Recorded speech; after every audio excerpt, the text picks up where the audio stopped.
आधी रात का पहर था।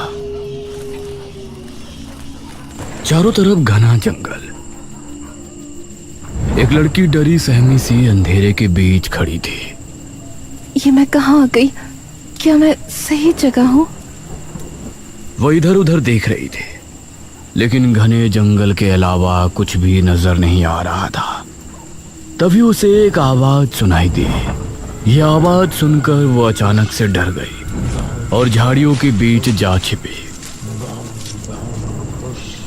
उसने देखा कि 4 आदमी कंधे पर एक ताबूत उठाए आगे बढ़ रहे हैं और उन्हें पहचानते ही वो बेहद डर गई।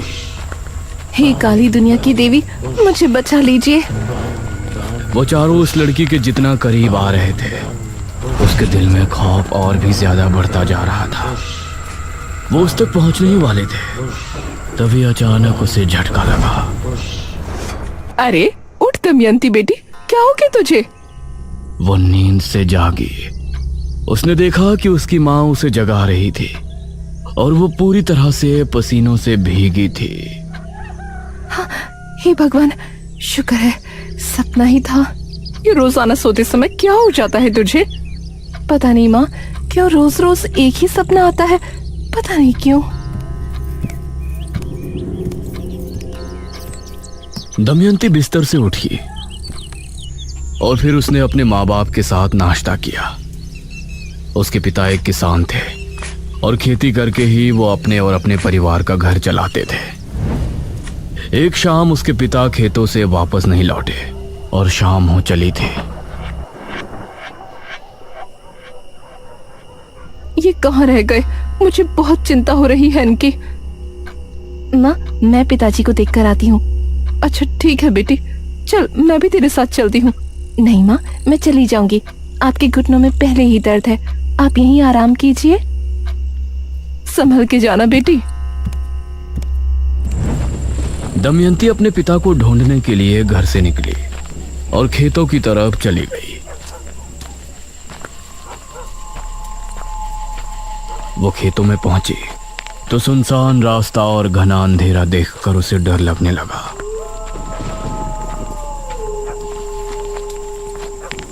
हे भगवान, रात में तो ये इलाका कितना डरावना लग रहा है। वो तेज तेज कदमों के साथ आगे बढ़ रही थी। तभी दमयंती, उसे एक आवाज सुनाई दी। कौन कौन है? दमयंती, मेरे पास चली आओ। तुम अभी इस दुनिया के योग्य नहीं हो। ये आवाज सुनकर दमयंती बेहद डर गई। हे भगवान, मुझे ये आवाज बार बार क्यों सुनाई देती है?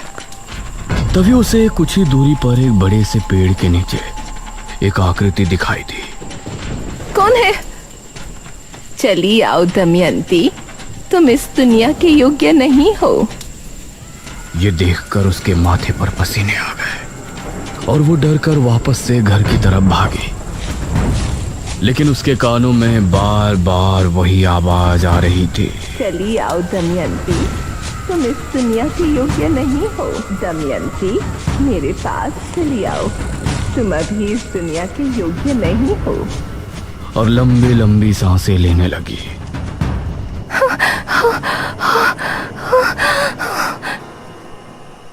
अरे दमयंती बेटा, क्या हुआ? माँ, माँ। दमयंती अपनी माँ से लिपट गई। तभी उसके पिता बोले, बस नाटक शुरू।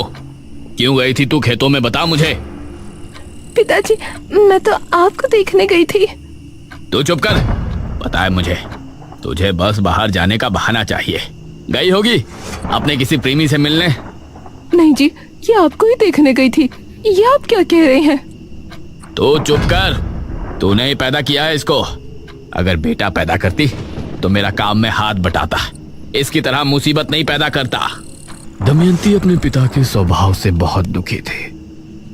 दिन में बाप के ताने और रात में उसे रोजाना वही सपना आता था, जिसमें 4 लोग कंधे पर ताबूत उठाए घूम रहे होते थे। दिन और रात उसे कभी सुकून नहीं था। उसी समय गांव में भी अजीब सी घटनाएं घटने लगी थी। एक आदमी मोहन नगर से घर को लौट रहा था। आज तो कितने दिनों बाद बीवी से मिलूंगा। आज की रात बहुत खूबसूरत होगी।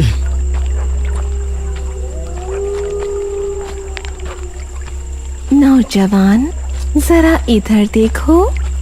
यह आवाज सुनते ही मोहन ने पीछे पलट कर देखा। उसने पाया कि पीछे भड़कीले कपड़े पहने एक लड़की खड़ी है। गोरा मखमली बदन, काले घने बाल, वो कोई अप्सरा लग रही थी। उसके चेहरे पर नकाब लगा था। इसके बावजूद उसकी नीली आंखें मोहन के दिल पर किसी तेज खंजर से ही गहरा हमला कर रही थी। कौन हो तुम? मेरे करीब आओ मोहन, अपनी पत्नी को भूल जाओगे। ये सुनकर मोहन के चेहरे पर मुस्कान छलक आई और वो भागकर झट से उस लड़की के गले लग गया। वो उसकी कोमल कमर पर हाथ फेर रहा था। तभी उस लड़की ने भी उसे कसकर गले लगा लिया। तभी मोहन को उसके शरीर की गर्मी महसूस हुई। तुम इतनी गर्म कैसे हो रही हो? यह कहते हुए वो उससे अलग हुआ तो अब उस लड़की की आंखें लाल चमक रही थी। ये देखकर मोहन का दिल दहल उठा और उसकी चीख जंगल में गूंज कर रह गई।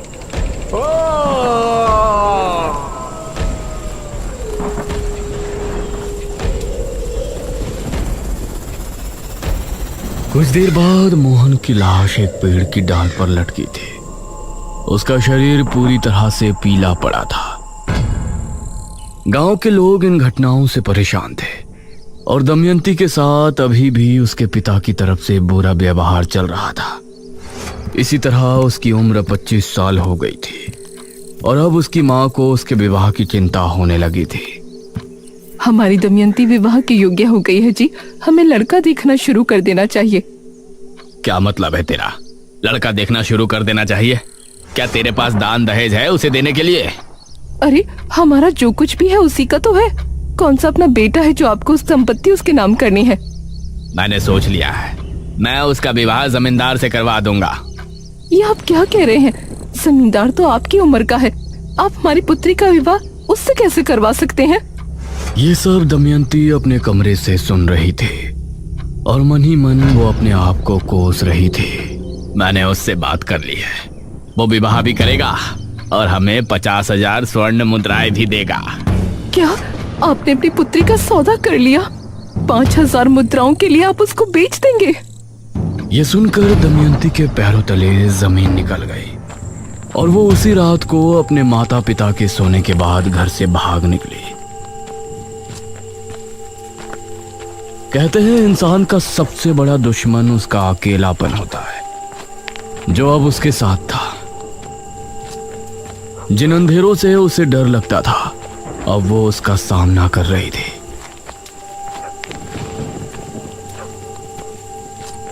वह जंगल में एक पुराने से झोपड़े में रहने लगी, लेकिन अभी भी वो आवाजें उसका पीछा नहीं छोड़ रही थी।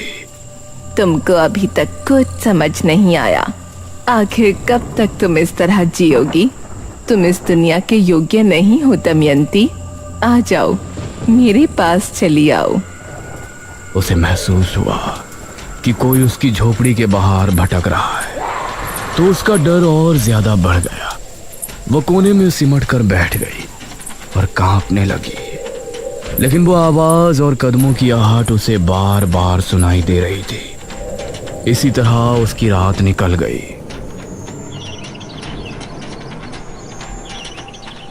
मैं यहाँ नहीं रह सकती।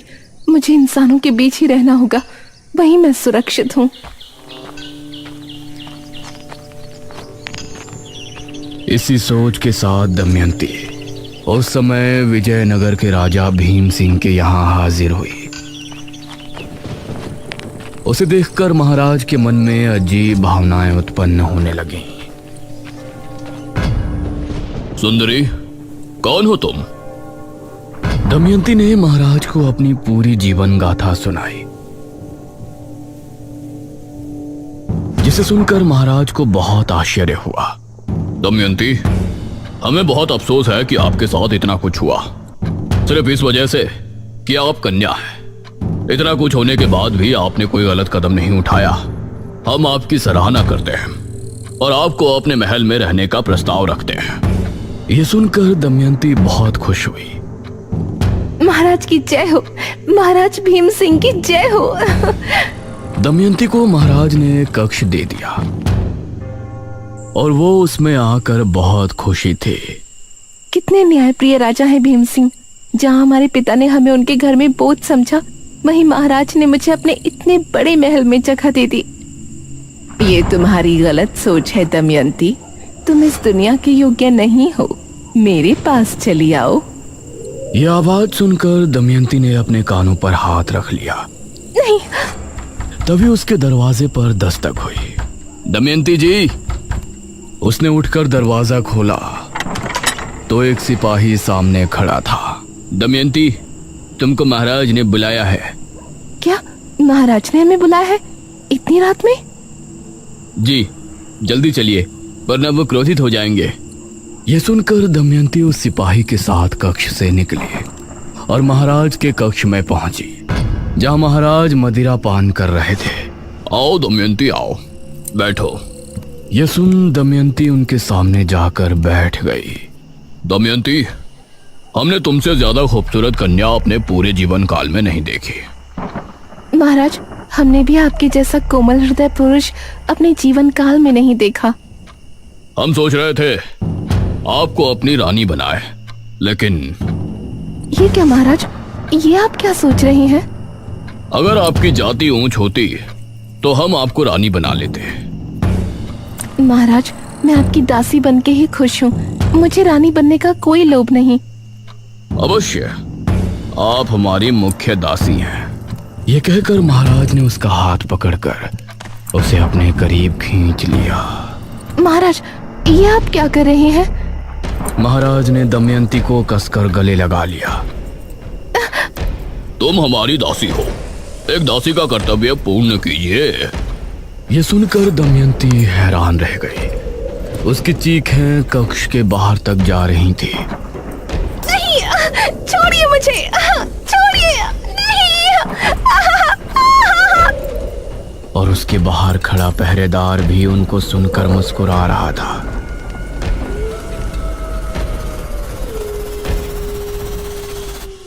आधी रात के समय महाराज को नींद आ गई, लेकिन दमयंती वहीं पड़ी रो रही थी।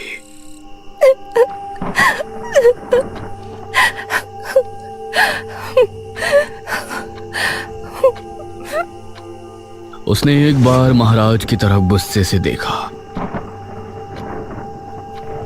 और फिर बाहर निकली। उस समय बाहर खड़ा पहरेदार भी सो गया था। अब दमयंती महल से भी चुपचाप निकल आई, लेकिन अब उसे समझ नहीं आ रहा था कि वो कहाँ जाए। वो आंसू बहाती हुई सुनसान रास्ते से आगे बढ़ रही थी। तभी उसे कुछ याद आया। सही थी तुम। मैं इस दुनिया के योग्य नहीं हूँ। कोई मुझे कुछ नहीं समझता। मुझे तुम्हारी जरूरत है। मुझे पता था कि तुम एक दिन मेरी पुकार जरूर सुनोगी। हाँ, अब मुझे समझ आ गया है। लेकिन अब तुमको भी मेरे सामने आना होगा। कहाँ हो तुम? जहाँ तुम हो उससे दक्षिण दिशा में कुछ कदम की दूरी पर, शमशान भूमि से 2 कोस दूर, मैं तुम्हारा इंतजार कर रही हूँ।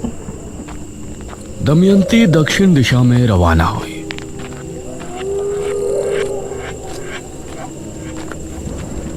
और कुछ कदम चलने के बाद वो शमशान भूमि पहुंची।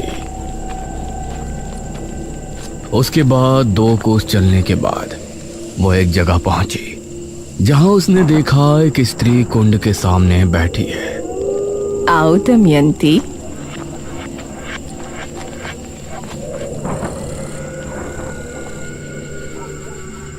कहिए, आप मुझे कैसे जानती हैं? आपकी आवाज मुझ तक कैसे पहुंचती थी? वो सब मेरी शक्तियों का असर था। मैं एक सिद्ध तांत्रिका हूँ। मुझे तुम्हारी जरूरत है और तुमको मेरी।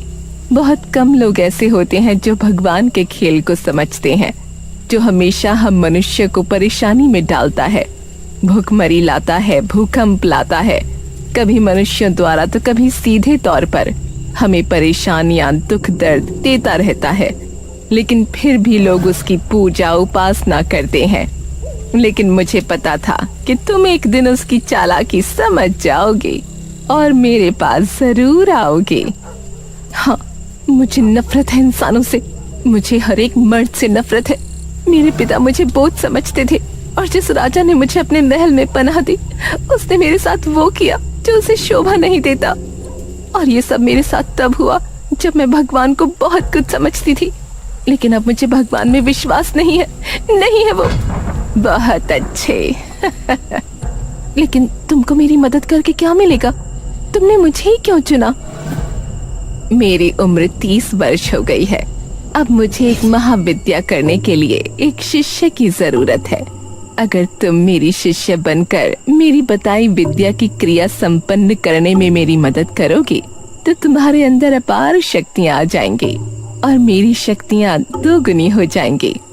मैं करूंगी जो आप कहेंगे, मैं सब करूंगी। ये सुनकर तांत्रिका के चेहरे पर मुस्कान झलक आई। जा, मेरी उस कुटिया में जा और जो वस्त्र वहां रखे हैं उन्हें धारण करके आ। उसके कहने पर दमयंती उसकी कुटिया में गई और कुछ देर बाद बाहर निकली। उसके द्वारा दिए गए कपड़े काफी भड़कीले थे। शैतान को खुश करना है तो ऐसे वस्त्र धारण करना स्वाभाविक है। हैरान ना हो, अपनी आंखें बंद कर लो। दमयंती ने अपनी आंखें बंद कर ली और फिर तांत्रिका ने महामंत्रों का जाप शुरू किया। वो कई बड़े बड़े मंत्रों को पढ़ती और उनके पूरा होते ही दमयंती के शरीर पर अभिमंत्रित जल डालते। सर्दी के मौसम में ठंडा पानी दमयंती के कोमल दमकते शरीर पर पड़ता तो वो सिहर उठती, लेकिन वो अपनी जगह पर आंखें बंद किए बैठी थी। इसी तरह 3 रातों तक उस तांत्रिका ने दमयंती का जल नहान किया और फिर उसने दमयंती को एक बड़ा सा पत्र दिया। इस मंत्र को याद कर लो। मंत्र बड़ा है लेकिन इसको तुम्हें पूरा याद करना है। दमयंती मंत्र को याद करने में लग गई।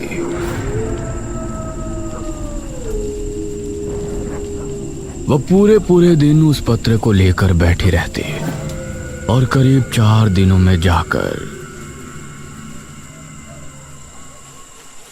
तांत्रिका, अब मुझे वो मंत्र पूरा याद हो गया है। बहुत अच्छे। ये कहकर तांत्रिका ने दमयंती के सामने एक मटका रखा और बोली, आज से तुमको मध्य रात्रि से लेकर सुबह होने तक वही मंत्र पढ़ना है और हर मंत्र के पूर्ण हो जाने पर इस मटकी के पानी में फूंकना है। जी, जैसा आप बोले। ये कहकर दमयंती वो क्रिया करने में लग गई। अब तांत्रिका अपनी कुटिया में आराम करने लगी और दमयंती ने पूरी रात मंत्रो जाप किया।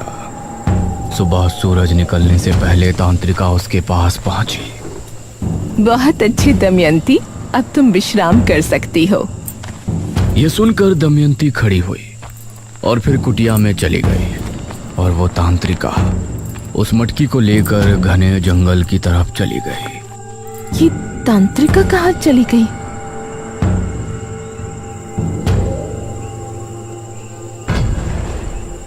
अब दमयंती इसी तरह से रोजाना मंत्रों को जाप करके मटके में फूंकती और फिर तांत्रिका उसे उठाकर जंगल की तरफ चली जाती।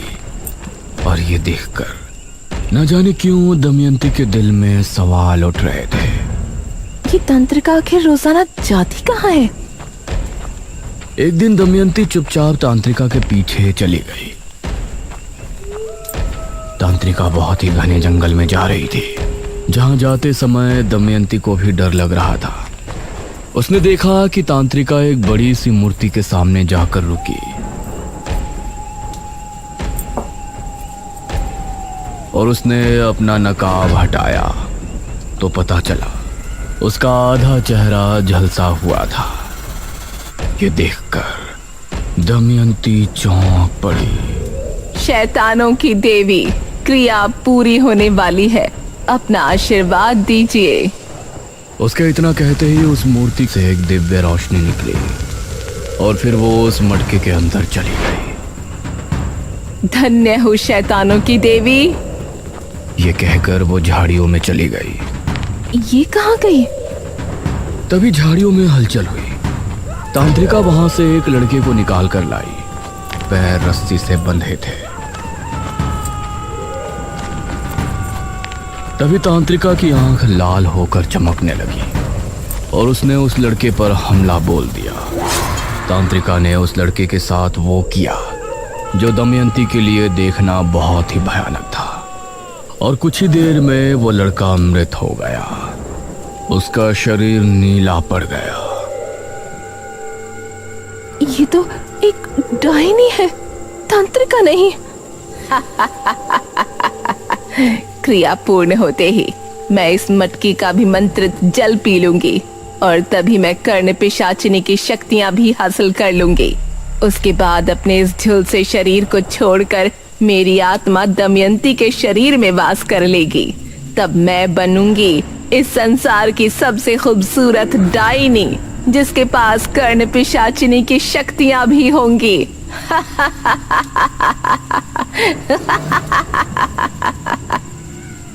ये सुनकर दमयंती के पैरों तले जमीन निकल गई। वो वहां से भागी और चुपचाप आकर अपनी जगह पर लेट गई। अब मैं क्या करूं? ये सिर्फ मेरा इस्तेमाल कर रही है। ये मुझसे क्रिया करवा रही है जिससे ये किसी कर्ण पिशाचिनी की शक्तियां हासिल कर लेगी और मेरे शरीर में वास कर लेगी। इसका मतलब मैं मर जाऊंगी। दमयंती को अब बहुत ही बुरा लग रहा था, लेकिन इस बार उसने इस मुसीबत से निकलने का एक हल खोज लिया था।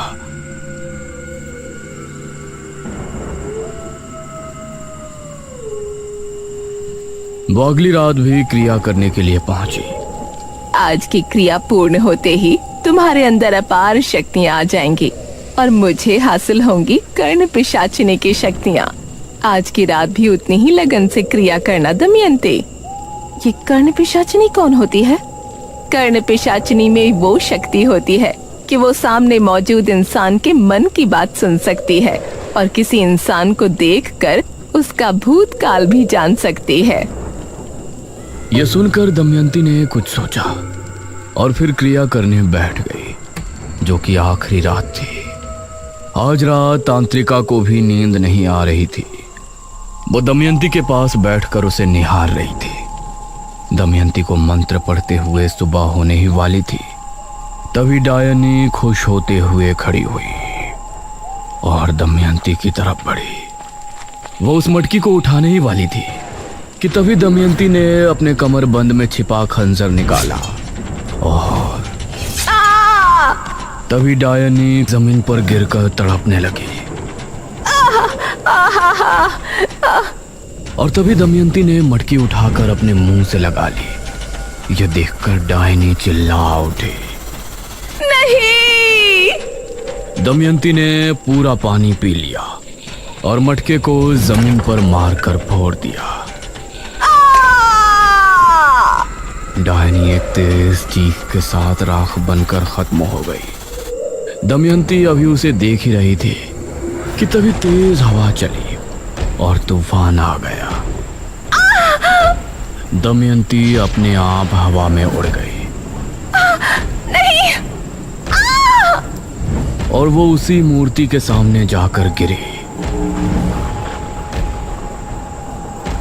दमयंती, तुमने डायनी को उसकी क्रिया के समय मार डाला, इसीलिए अब डायनी की सारी शक्तियां तुम्हारे शरीर में आ चुकी हैं। इसके साथ ही तुमने जो क्रिया की थी उसके जरिए कर्ण पिशाचिनी की शक्तियां भी तुमको हासिल हो गई हैं। अब तुम हो मेरी सबसे प्रिय शिष्य, सबसे ज्यादा शक्तिशाली और सुंदर डायनी दमयंती। ये सुनकर दमयंती ने उसके सामने हाथ जोड़ लिए और भयानक अंदाज में हंसने लगी।